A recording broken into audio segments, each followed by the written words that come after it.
Kabupaten Banyuasin hingga kini masih termasuk daerah hijau penyebaran COVID-19 di Sumatera Selatan. Kondisi tersebut mulai terancam dengan banyaknya pemudik dari daerah zona merah yang masuk ke Kabupaten Banyuasin. Setidaknya terdapat ratusan pemudik mulai masuk sejak 1 minggu terakhir.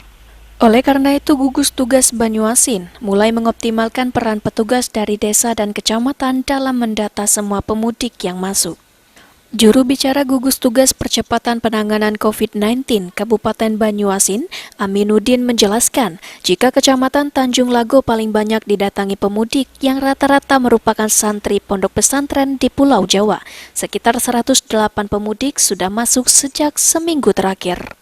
Oleh karena itu, pihaknya langsung menerapkan standar operasional prosedur WHO kepada setiap pemudik yang baru masuk, serta meminta para pemudik melakukan isolasi mandiri selama 14 hari. Selanjutnya, seluruh pemudik dilakukan pendataan dan berstatus ODP.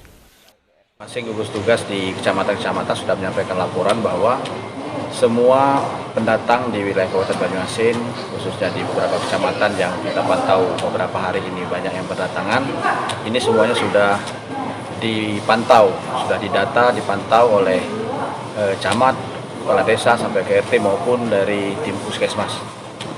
Beberapa hari yang lalu kita menerima laporan dari beberapa kecamatan Tanjung Lago, yang ada beberapa santri yang pulang kampung, ini yang sudah didata oleh masyarakat, kemudian dilakukan isolasi mandiri, kemudian sepanjang saat ini dipantau oleh tim medis dan masih situasi aman. Namun anehnya setelah didata petugas, jumlah ODP di Banyuasin yang dilansir di laman resmi covid19.banyuasinkap.go.id hanya menyebutkan 62 ODP di Banyuasin. Sementara data jumlah pemudik kini mencapai 108 pemudik.